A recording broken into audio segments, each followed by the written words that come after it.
Fans are going to be really excited about the minifigure selection in this set. We have a lot of fan favorite characters, ones people have been asking for a while, such as Cyrus Borg, got Camille, Dareth, Detective Zane. Oh, and I guess that one over there, too. Though, I wouldn't say I'm more excited for that over really any of the other minifigures in this set.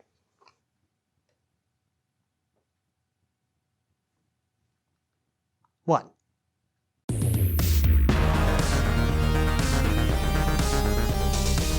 Hello everyone, and welcome to a brand new Ninjago 2023 set review here on Keep the Peace. I'm LJ, and this here is the largest Ninjago set ever released. This is set number 71799, Ninjago City Markets. The set contains approximately 6,163 pieces, will retail for £319.99, and $369 and euros and 99 cents. So we'll round up to about £320 and $370 in euros. First things first, I'd like to thank the LEGO Ambassador Network for sending this to us. This is technically a sponsored video. However, everything you are about to hear in this video is my personal opinion, and it's not affected by the fact that LEGO did send this to us for the purpose of this review. With all of that out of the way, we've got a lot of building ahead of us, and I have a full work week ahead of me. So let's go ahead and get started.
Oh, it's done. Holy smokes, that took a while. Easily the largest set that I've ever owned, and one of the largest that I've ever been involved in with building. Could not have done this without my coworker's help. Thank you so much. It would have been impossible without her, because this set is massive. And I know I kind of exaggerated it just a little bit, but not by terribly much in that little bit earlier. It has been a busy few days. Wow. Okay, so let's waste no more time. Let's go ahead and get into this because there's a lot to cover.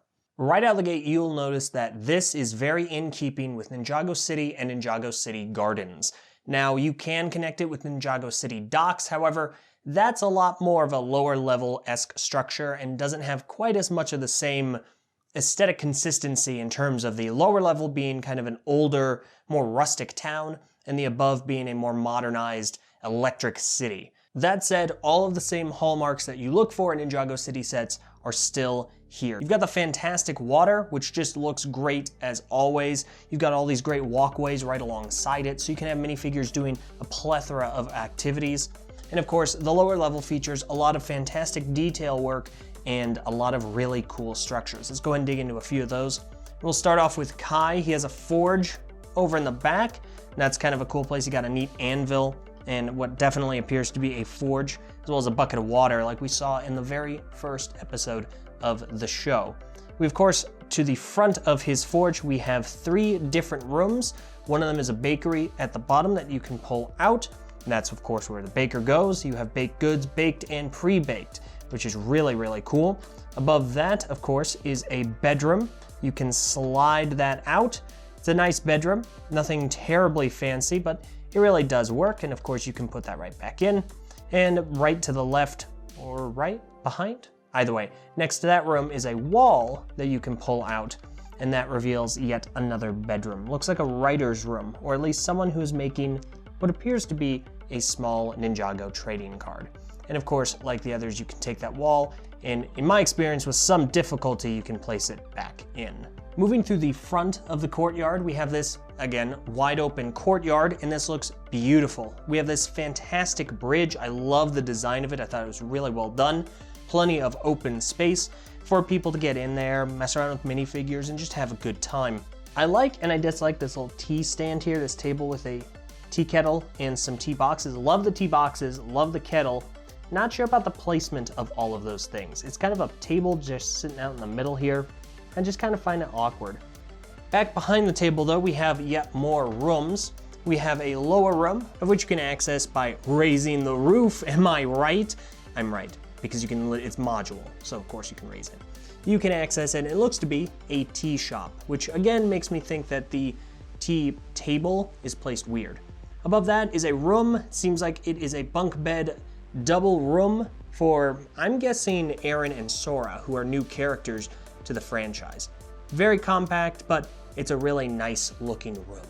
That said, we're gonna go ahead and move back this direction and up so we can start talking about some of those features and functions. Right away, we have, I would say, one of the focal points of the set, which is not Borg Tower, but a Borg iPhone shop. It's like a Borg Apple store, essentially. You can access it 3 ways. Through a door in the front, a door in the back, and of course by, once again, raising the roof. You can see plenty of knickknacks and gadgets like phones, and gosh, I hope those are Borg watches, but it looks basically like an Apple store, which I find kind of funny. If you go through the store, say for instance, you're Cyrus Borg, and you go through the store, you can end up on an elevator. You have to manually take that elevator up, bring him all the way to the top. You can let it go and it'll rest on a mechanism on the back, and then Cyrus Borg can go into his upstairs office. The design of this building is really cool. I love the color scheme. That turquoise and lime just looks really snazzy, along with the white, very retro, very nice. The one issue I have with this elevator function is that you have to basically just manually take it down, or you flip that lever and it just shoots right down, which, again, odd, but it works. To the right of that elevator, we of course have the gondola, and we have 2 mechanisms here associated with it. The first being a gear in the upper left. You of course turn that gear, and the gondola, which is attached with a string, will go up the rail. As it approaches, you have to make sure to turn another gear down below to open up the walkway, kind of like a drawbridge. So you open that, and the gondola can safely pass up and right to this new landing spot where it can either let minifigures off or bring new ones aboard. And then you can of course send the gondola right back down. This is a really cool function. However, I'm not a big fan of it for two reasons. One, I'm not a big fan of string in Lego. I am not really great at making knots, and the instructions for making the knots weren't terribly clear. Some of the lines seemed like they were going in places that they weren't supposed to, and it was a little bit of a headache. Fortunately, my coworker, very good at making knots, and was able to help me out with that. So thank you, thank you, thank you. Additionally, the gear that you turn to bring the gondola up and down, I feel is just a little too close to everything. It's fine for smaller hands, probably, but I wish they had brought that gear out a little bit, or done something to allow it that it's more isolated and easier to turn. Because right now, while it's compact and seamless amongst everything else, even I've found some difficulty trying to turn it quickly. It's a very slow, meandering process.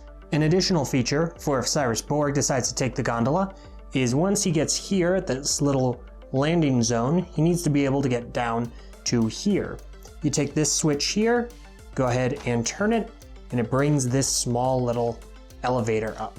So he can slide right in there, and then you bring it down, and you can just peel off into the roadway. That said, it all works great. The gondola looks really cool, and it, as a function, works very, very well. Once your minifigures have been brought upstairs, you can take them across this walkway, which looks awesome. I love the guardrails. They look bright and vibrant and just really retro. And of course, this gateway is stylistic and really cool. And you can bring your minifigures over to the entertainment side. Maybe they want a night out on the town. They want to go do some karaoke, play some pool, maybe get some sushi up above. Well, that's when we're brought to, that's right, Darrett's Karaoke Bar. This is hilarious. In order to access it, you of course need to take the upper components off, and inside you can see a plethora of fun things for Ninja and or denizens of Ninjago to do. You have this just brilliantly crafted pool table. I was blown away by how well this was made. The parts usage is just so clever. You have a jukebox and of course an area for karaoke. This place looks like a lot of fun. It's just a really bright and vibrant and exciting looking area. The color scheme, this purple and turquoise, is super sharp, and just everything looks really exciting in here. After your characters are done playing games, maybe they want something to eat or they need to use the restroom after eating too much. That's where you bring them upstairs, where you can find two more locations. The first of which, of course, is this sushi restaurant, which looks really good. You can have the sushi chef in here. It's got a menu. It's got a cool color scheme. I like the divider for the window cover. I just think that stylistically it looks really great, and you can bring it up and it looks just really, really good. The squid on top is also really funny and well designed.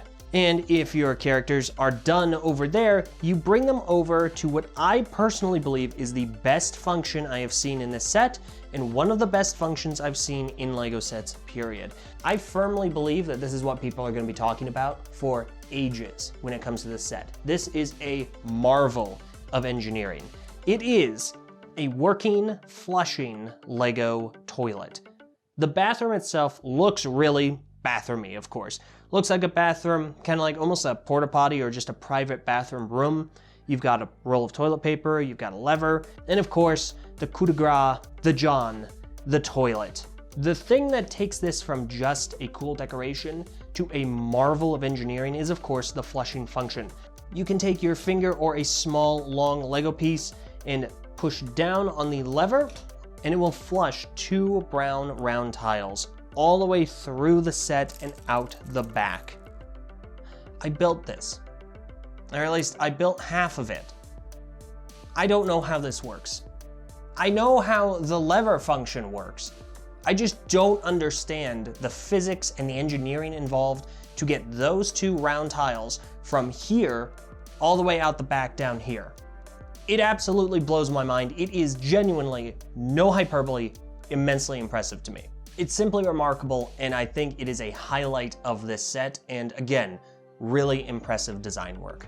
Ultimately, the design of this set is phenomenal. It is wildly impressive, and again, it took a while to build because it is so large and intricate, and the parts usage throughout the set is just wildly impressive. And I haven't even touched on all of the Easter eggs scattered throughout this build. There are a plethora of stickers all about referencing Ninjago, referencing other LEGO themes such as monster hunters, pirates. It's chock full of things that long-term LEGO fans and long-term Ninjago fans can really appreciate and enjoy. If I had to list 2 issues that I had with the actual design and the layout of this set, it would be the following. First of all, unlike Ninjago City and Ninjago City Gardens, this doesn't have a focal point. It follows a lengthier design with more of an open courtyard similar to docks. And for that, I'm not a big fan of it. I really like this central focal point, like having a tree or having a large tower. I think that just really works for these sets. Granted, the trade-off is this is a much easier to interact with play set because it is open and it is easy to get hands into. But I do find myself going all over the set, looking all around, because there isn't just a single point of focus that I can rest my eyes on and go, oh, that's cool, and then my eyes wander from there. It just feels like I'm going all over the place, a little too much.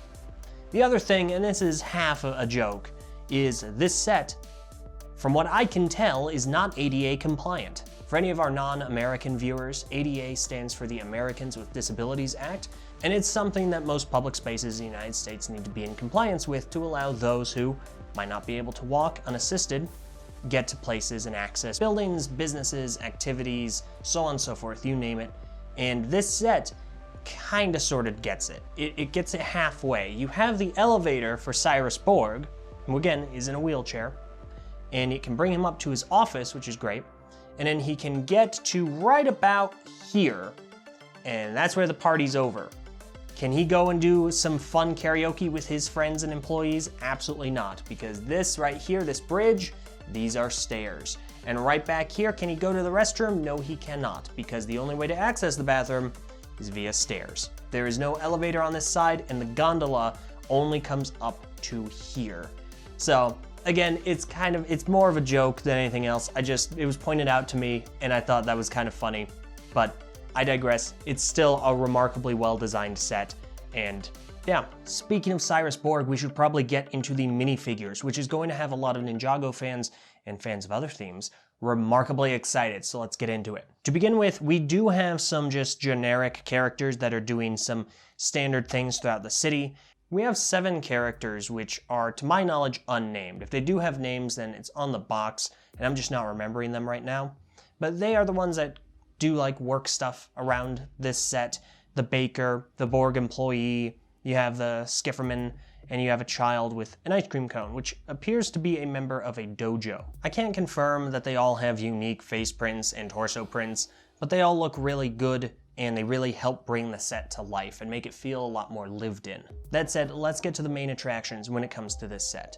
Right out the gate, we have 4 of the original 6 ninja, but you could extend it to 5 of 7 if you're including Dareth. We have Lloyd and Nia in their new uniforms for this season for Dragon's Rising. They look good. I really enjoy the hood designs, which is apparently a heretical thing to say, but I think they look really good. I'm not as big of a fan of Lloyd being a brighter shade of green.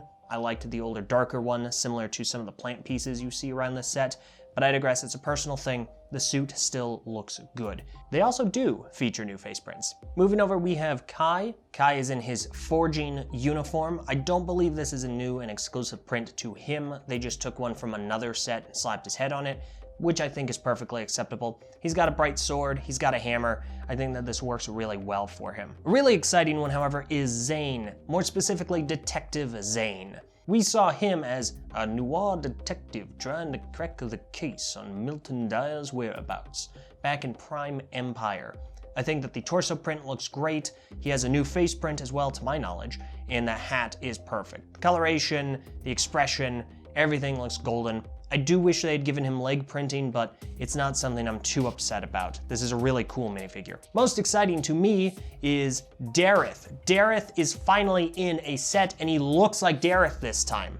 They gave him a new torso print, and he's using, it's not an exclusive face print to him, to my knowledge, but it does look very similar to him. A lot better than the Dareth we've been seeing in Ninjago City Docks, for instance. We've seen this version of Dareth before, I think most specifically in, I want to say Season 11, Secrets of the Forbidden Spinjitzu, the Fire chapter. However, we may have seen him prior to that, and I'm just failing to recall. Either way, really excited about Dareth here. He looks really good and finally accurate to the show. We have gotten Dareth before with a face print that is exclusive and does look like it's ripped straight from the show, but that was a polybag from years ago. Next, someone very exciting for the Ninjago community, we can finally complete our Elemental Master collection with me? That's weird. Where the heck did she go? It was just, oh my gosh, oh. Okay, whew, that makes sense. This is Camille, the Master of Form. We finally have a complete collection of Elemental Masters. This hairpiece is new in that color, and I believe that these prints are exclusive to her. She has a pair of scissors. I don't know why, but I digress.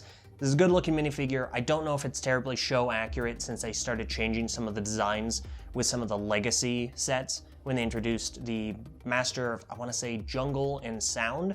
But it's a very minor thing to me personally. This is a really cool minifigure, and we can finally have full collections for that group of characters. Speaking of more exciting characters, we of course have Miss Demeanor. And actually, I'm going to go ahead and lump in Hound Dog McBrog in this as well. They both look fantastic. They're both characters from the Wild Brain era, the beginning of that era.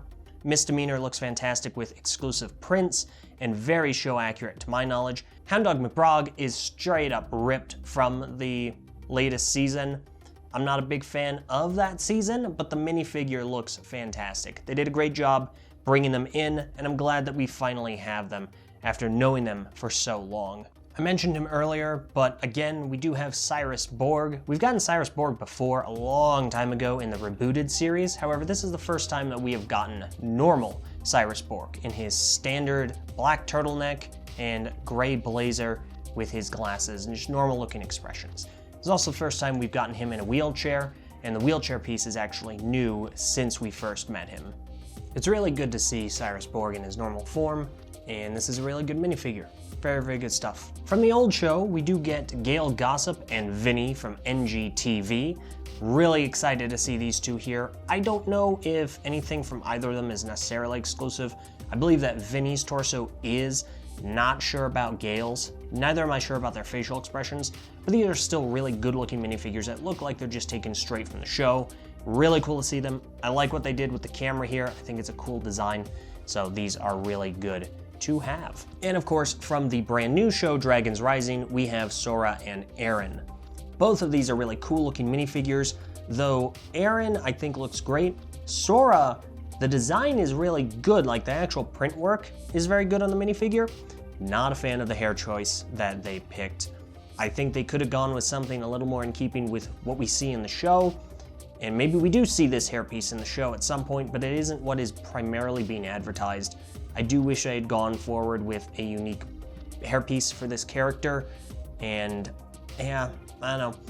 It's neat to see the coloration, it's all very well colored, and I think the kind of robotic arm is cool, but Aaron, however, looks really good. I like all the print work on him, and the actual design is really nice. And of course, for all of my fellow Bionicle fans out there, we have Racer 7, otherwise known as Blazy.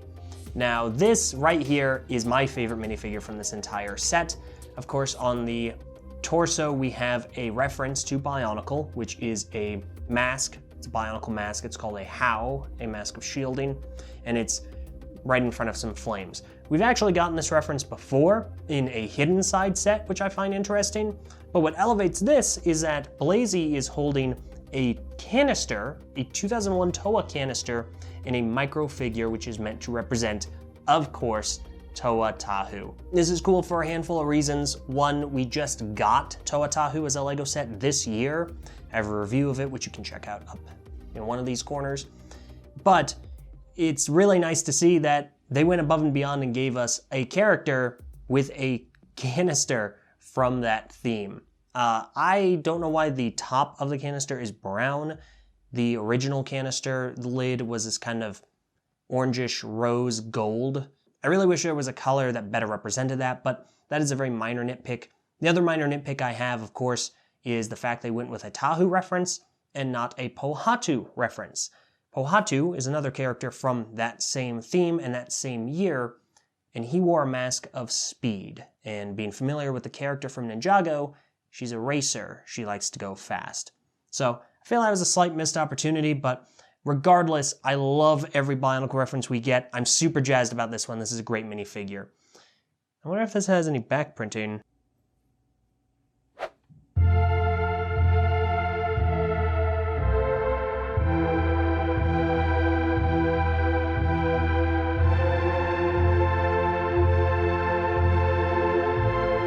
This is what I'm talking about. This is it. Yes. Oh my gosh. I wish I had just taken this symbol. This is like the symbol from this theme. And I just wish I'd put this on the front. This is awesome. This is so fantastic. And you know what would have made this even better? Make this kind of gray or silver, put a red flannel over it. I'm just saying, I mean, listen, Lego, if you're listening, I'm down. I'm down. I'm down. The B does not in fact stand for Bionicle in this case. This is amazing. I love this. This just elevates this minifigure for me so much. Oh gosh. Absolutely fantastic. Thank you so much. I am always down for more Bionicle references, especially if, you know, they contain Lewa or Mirios or anything like that. But anyway, that is it. These are the minifigures. Great selection. Fantastic group of figures here. There are, I believe, 21 minifigures in this entire set, which is a great amount of them, and almost every single one of them is just a smash hit. Just really good stuff. And that about covers everything. So what's my recommendation? Do I think that you should buy this? Do I think that this is worth the money? So here's the thing. This set is very expensive. It's $370 in the United States. It's almost $400. And don't get me wrong, the price per part ratio is great. Over 6,000 pieces and less than $400, that's awesome. So many fantastic minifigures, new hair recolors. I'm pretty sure some new molds from some of these characters, but I'm not sure which ones. I might be wrong about the molds. Great parts usage, beautiful architecture, the engineering of that flushing toilet. This set is cracking off on so many levels. It is astounding to me that this was made by people. Unfortunately, it's still almost $400.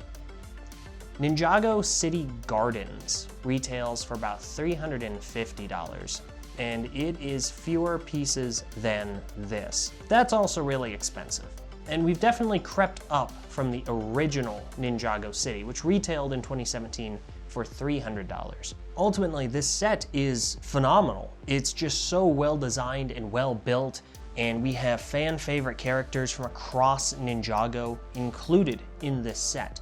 It's just a remarkable follow-up to what was considered the homage to Ninjago for its 10-year anniversary, Gardens. The problem is, I don't know if I can genuinely suggest to someone that you spend almost $400 on a single set, unless you are just really invested in Lego as a hobby or Ninjago as a hobby and an interest. This is definitely something that a lot of hardcore Ninjago fans are going to enjoy immensely. I have no doubt about that, and I definitely encourage you, if you're a fan of this theme and you're maybe only planning 1 or 2 big purchases, definitely look into making this one of them. It's a phenomenal Ninjago set, and will especially pair well with the other Ninjago City sets in the theme. If you're a fan of Lego in general, or more of a casual fan of either just general Lego or Ninjago, I'm not sure that I can heartily recommend this to you, because again, that is a huge amount of money, where as opposed to getting just one set, you could get multiple sets.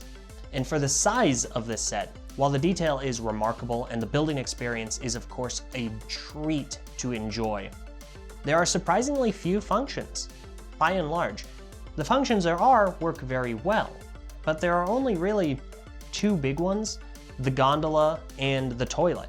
And while the toilet should absolutely win awards, by all means, I mean that sincerely, I just am a bit surprised that a lot of the play value in terms of functionality just isn't showing up here.